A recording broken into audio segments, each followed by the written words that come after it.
ఓం గం గణపతయే నమః. ఓం శ్రీమాత్రే నమః. ఓం శ్రీ గురుభ్యోం నమః. మా ఆది ఆస్థాలను చూస్తున్న మీ అందరికీ పేరు పేరున నా హృదయపూర్వక నమస్కారాలు. ఇప్పుడు మనం సూర్య భగవానుడు రవి గురించి చెప్పుకుందామండి. రవి గ్రహం మార్పు సింహరాశిలో 17 ఆగస్టు 2026 నుండి ఆయన 16th సెప్టెంబర్ వరకు ఉంటాడండి. 1 month వరకు సింహరాశిలో ఉంటాడు. సూర్య భగవానుడు తన ఓన్ హౌస్లో ఉంటాడు. ఇప్పుడు మనం ఓన్ హౌస్లో ఉన్నాం అనుకోండి, మనం ఎంత బ్రహ్మాండంగా ఎలా ఉంటాం అలాగా అద్భుతమైన ఫలితాలు ఇవ్వడానికి మన ఓన్ హౌస్కి వచ్చాడు సూర్య భగవానుడే. సో 12 రాశుల వారికి అంటే మేషరాశి నుండి మీనరాశి వారి వరకు కూడా సూర్య భగవానుడు ఇచ్చే ఫలితాలు ఎలా ఉంటాయో ఇప్పుడు మనం తెలుసుకోబోతున్నాం. కన్యారాశి, మరి కన్యారాశి వాళ్ళకి ఎలా ఉంటుంది? కన్యారాశి వాళ్ళకి 12వ భావంలో ఉన్నటువంటి రవి కేతువులు కూడా చెప్పాలి. రవి కేతువులు యాక్చువల్గా 12వ భావంలో రవి కేతువులు అంత మంచివారు కాదండి. అనారోగ్య సమస్యలు సృష్టిస్తూ ఉంటారు. కానీ ఒక అద్భుతమైన ఫలితాలు ఏంటంటే, కేతు 12వ భావంలో ఉంటేనే ఫారిన్ కంట్రీస్ తీసుకెళ్తూ ఉంటాడు. రవితో కలిసిన కేతు అంటే ఖచ్చితంగా రవి కూడా ఫారిన్ కంట్రీస్. 12వ భావంలో ఉంటే రవి ఖచ్చితంగా ఫారిన్ కంట్రీస్ వెళ్తారు. అష్టమంలో ఉన్న, చతుర్థ భావంలో ఉన్న, సప్తమంలో ఉన్న, 12వ భావంలో ఉన్న రవి విదేశ పర్యటనలు చేయిస్తాడని అందులో శాస్త్రం చెప్తోంది. అదే తేడా ఏం ఉండదు. మరి నేను ఎందుకు వెళ్ళట్లేదు అని మేము మాత్రం అనకండి. ఎందుకంటే మీ జాతకంలో ఫాల్ట్ ఉంటుంది. ఎవరికైతే జాతకాల్లో ఆ దశలు అంతర్దశలు కలిసి వస్తాయో అప్పుడు ఈ గోచర ఫలితాలు ఎఫెక్ట్ ఇస్తాయి. అంతే తప్ప పెద్దవాడు కామెంట్ చేసేసి నేను వెళ్ళట్లేదు అనుకోకండి. ఎందుకంటే అది శాస్త్రవచనం కదండి, అందరికీ వర్తిస్తుంది, ఎవరికొకరు వర్తిస్తూ ఉంటుంది. సరే, అది పక్కన పెడదాం. రవి వలన తీర్థయాత్రలు, దైవ దర్శనాలు చేసుకుంటూ ఉంటారు. అదొక గొప్ప విశేషం కూడా చెప్పచ్చు. ఇంకోటి ఏంటంటే 12వ భావంలో రవి కొద్దిగా అనారోగ్య సమస్యలు కూడా ఇవ్వడానికి కూడా అవకాశం ఉంటుంది. ఎక్కువగా ఖర్చు పెట్టేస్తూ ఉంటారు మీరు. ముఖ్యంగా సన్మానాలు కూడా జరుగుతాయండి మీకు. ఇంకా చెప్పాలంటే రవి ప్రభావం వలన కూడా మీకు కొంతమందికి లా రిలేటెడ్ సంబంధించిన విషయాలు ఉంటాయి సరే, వాటి నుంచి ఫేవరబుల్ రిజల్ట్స్ రావడానికి అవకాశం ఉంటుంది. 6వ భావం కూడా చూస్తున్నాను కదా, శత్రువుల వలన కానీ, రుణాల వలన కానీ, రోగాల వలన కానీ భయం లేకుండా కొద్దిపాటి మీకు అనారోగ్య సమస్య, కొద్దిపాటి ఇబ్బందులు వచ్చినా సరే వాటి నుంచి బయటపడి చేసేస్తూ ఉంటాడు రవి. స్టాంపింగ్ కూడా అవుతాడు. విదేశాలు వెళ్ళడానికి మీకు స్టాంపింగ్ కూడా అవడానికి అవకాశం ఉంది. సూర్య భగవాన్ ఆరాధన ఖచ్చితంగా చేసుకోవాలండి కన్యారాశి వాళ్ళు. కన్యారాశి వాళ్ళకి 12వ భావంలో రవి మంచివాడు కాదు, కానీ తన ఓన్ హౌస్లో ఉన్నాడు కాబట్టి మంచి చేయడానికి ఎక్కువ అవకాశాలు ఉంటాయి. నేను మీ డాక్టర్ వాడ్రి వాదినారాయణరావు. మీ జాతకాలు లేదా మీ ఫ్రెండ్స్ సంబంధించిన జాతకాలు, లేకపోతే మీ తోబుట్టువులు కానీ, మీ బంధువులు కానీ, మీ స్నేహితులు కానీ జాతకాలు తెలుసుకోవాలనుకుంటే మీరు మీ date of birth, time of birth, place of birth ఇవన్నీ కూడా ఉండాలండి. అంతేకాకుండా చాలా ప్రాబ్లమ్స్ ఉంటాయి మనకి జాతకంలో. అంటే ఉద్యోగం విషయంలో కానీ, స్టాంపింగ్, విదేశాల స్టాంపింగ్ అవ్వడం కోసం కానీ, లేకపోతే వీసా రావట్లేదనో, అదే పెళ్ళిళ్ళు కావట్లేదనో, ఇలా కొన్ని చాలా కాంబినేషన్స్ ఉంటాయండి జాతకంలో. మీరు మీ జాతకాలు తెలుసుకోవాలనుకుంటే నాకు అంటే మా ఆది ఆస్ట్రాలజీకి సంబంధించిన కింద నంబర్ ఉంటుందండి, 7075389589 7075389589. ఆ నెంబర్కి కాల్ చేస్తే మీరు నేనే మాట్లాడతాను, ఎవ్వరు మాట్లాడరు. వేరే వాళ్ళు మాట్లాడితే ఇంకో విధంగా ఉండి మనకి కమ్యూనికేషన్ గ్యాప్ వచ్చేస్తుంది. నేను స్ట్రైట్గా మీతో మాట్లాడుతూ ఉంటాను. ఒకవేళ నేను కనుక ఈ షూట్స్లో ఉంటే నేనే మీకు ఫోన్ చేస్తానండి, లేదా మీరు వాట్సాప్లో మెసేజ్ పెట్టినా చాలు, నేను తప్పకుండా మీకు రెస్పాండ్ అవుతాను. ఖచ్చితంగా జాతకంలో మొత్తం పరిశీలన ఉంటుందండి. జాతకం ఒక పాయింట్ చెప్పడం, అర పాయింట్ చెప్పడం ఉండదు. ఆల్మోస్ట్ 20 minutes వరకు చెప్తూనే ఉంటాను. ఎందుకంటే ప్రొఫెషనల్గా నేను కొద్దిగా గొప్ప చదువుకున్న వాడినే. అంటే సిఎంఈ అంటాం కదా, కాస్ట్ అండ్ మేనేజ్మెంట్ అకౌంటెంట్. నేను cost and management accountant, qualified cost accountant. At the same time నేను సింగరేణి కాలేజ్లో కూడా కాలరీస్ కొత్తగూడెంలో కూడా 34 years చేశాను. సీనియర్ అకౌంట్స్ ఆఫీసర్గా రిటైర్ అయ్యాను. సరే, అది పక్క పెడదాం అనుకోండి.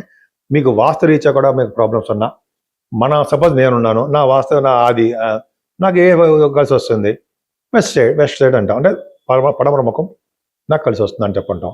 అలాగే ఎవరికి ఏ పేరు కలిసి వస్తుంది, వాస్తు రీత్యా హౌస్లు ఇంపార్టెంట్ అండి. అంతే తప్ప నక్షత్రాల ప్రకారము అనేది నేను విన్నగా ఎక్కడ చూడలేదండి. మనం ఉన్న పేరులో మొదటి అక్షరం ఏముందో అదే చూస్తాం.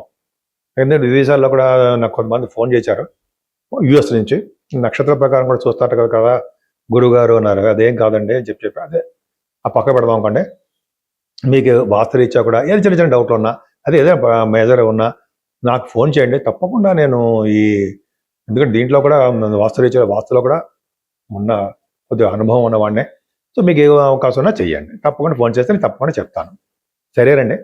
ఇప్పుడు మనం సూర్యభగవాను గురించి చెప్పుకున్నాం. అసలు 12 రాసుల వాళ్ళు మరి పరిహారాలు ఏం చేసుకోవాలి, ఎవరికి పూజలు చేయాలి, ఏం చేస్తే బాగుంటుంది అని చెప్పుకుందామండి. 17వ తారీఖు నుంచి సింహరాశిలోకి మారుతున్నాడు రవి. అంటే 12 రాసుల వారికి కొద్ది గొప్ప మంచి ఫలితాలే ఇస్తున్నాడు, కొంతమందికి మాత్రం లిటిల్ బిట్ చెడు ఫలితాలు ఇస్తూ ఉంటాడు. అసలు ఏ పూజ చేసుకోవాలంటే ఫస్ట్ 17వ తారీఖుని నాగపంచమి వస్తుందండి. ఫస్ట్ వినాయకుడు ఎలాగో తప్పదు, మన వినాయకుడు ఖచ్చితంగా పూజ చేసుకోవాల్సిందే, గరిగితో పూజ చేసుకుంటాము. తర్వాత నాగపంచమి ఉంటాయి. నాగపంచమి అనేది ఒక విశేషం. ఎవరైతే సుబ్రహ్మణ్యేశ్వర స్వామి ఆలయాలు దర్శనం చేసుకుని సోమవారికి ఆవు పాలతో అభిషేకం చేయించుకుని అలా చేయించుకొని మనం అష్టోత్తరాలు చేసుకుంటూ ఉంటామో వాళ్ళకి పాముల వలన వచ్చే దోషాలు పరిహారం అవుతాయి. వాళ్ళకి చక్కటి పిల్లలు పుట్టడము, సంతానం వృద్ధి అవ్వడము, పెళ్ళిళ్ళు అవ్వడము, ఎటువంటి ప్రాబ్లమ్స్ ఉన్నా, సర్ప దోషం ఉన్నా సరే వాటి నుంచి పరిహారం అవ్వడం కూడా జరిగి తీరుతుంది. మర్చిపోకూడదుమా? సరే, మరి ఈ వారంలో ఈ నెల కూడా మనకి వరలక్ష్మి శుక్రవారం అమ్మవారు వస్తా ప్రభావం ఉంటుందండి. అంటే లక్ష్మీదేవుని కలవ పూలతోనూ ఎర్రని పుష్పాలతోనూ వీలుంటే మారేడు దళాలతోనూ పూజించడం వలన స్థిర లక్ష్మి మీ ఇంట్లో ఉండడానికి అవకాశాలు ఎక్కువ ఉంటాయి. ఇంకోసారి చెప్తానంటే, మన ఇంట్లో లక్ష్మీదేవి అష్టోత్తరాలు చేసుకుంటే మన ఇంట్లోనే చేసుకుంటాం. మనం లక్ష్మీదేవిని మగవాళ్ళు కూడా చేసుకొచ్చండి, ఆడవాళ్ళు చేస్తున్నా మనం చూసా చాలు.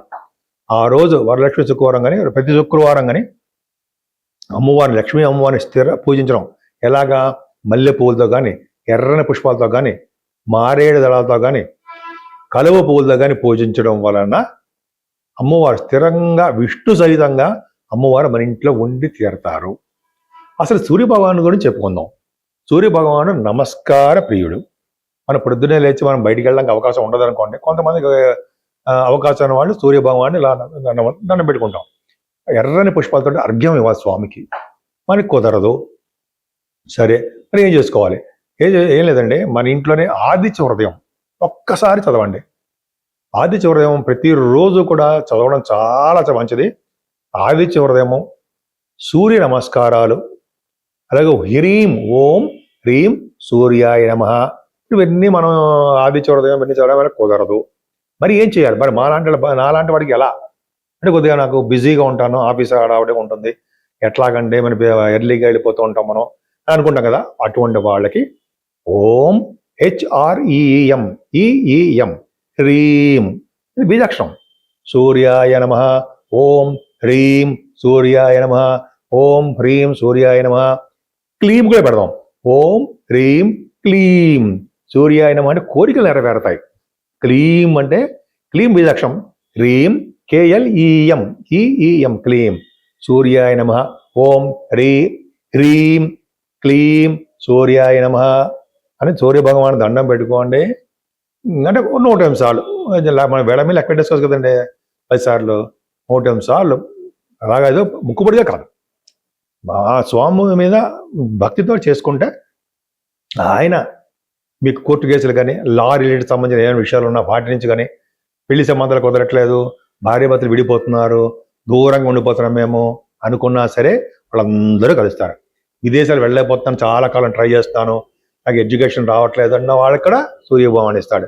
మా నాన్నగారికి ఒంట్లో బాగుంటలేదు అయ్యో అంటే నాన్నగారిని కూడా కాపాడతాడు. అలాగే అన్ని ఆస్పెక్ట్స్లో సూర్యభగవాన్ కాపాడతాడండి. పైగా సూర్యభగవాన్ దేవాలయాలు పరిశుభ్రం చేసిన వాళ్ళకి వచ్చే జన్మలో మంచి రాజయోగం కలుగుతుంది అని చెప్తున్న శాస్త్రం. ఓడవడం కానీ, అది జస్ట్ తొడవడం కానీ, సూర్యభగవాన్ దేవాలయాలు మీకు వీలుంటే వెళ్ళండి. ఏ దేవాలయం సరే, సూర్య భగవాన్ దేవాలయాలు నేను చూశాను, చదివాను, మా గురుగారు కూడా చెప్పారు. సూర్య భగవాన్ దేవాలయాలు పరిశుభ్రం చేసిన వాళ్ళకి వచ్చే జన్మలో మంచి రాజుగారి కొడుకు అదే మంచి వాళ్ళ పుత్రుల్లో పుడుతుంటాం. కొంతమందికి జన్మే ఉండదు అనుకోండి, కానీ మరిజన్మ ఉంటే మాత్రం మంచి యోగవంతంగా పుడతాము. అందుకే గుడి శుభ్రం చేయాలంటారు. గుళ్ళల్లో ఎప్పుడు కూడా ఎక్కడ పడితే అక్కడ పడేయకూడదు అని మీకు తెలియదు అనుకోండి. శుభ్రం చేస్తూ ఉంటే ఖచ్చితంగా బాగుంటుంది. సరే, ఇవన్నీ పక్క పెడితే సూర్యభగవాన్ ఆరాధన చాలా మంచిది. నమస్కార ప్రియుడు, ఆరోగ్యప్రదమైనటువంటి సూర్యభగవాన్ని మనం దండం పెట్టుకుందాం.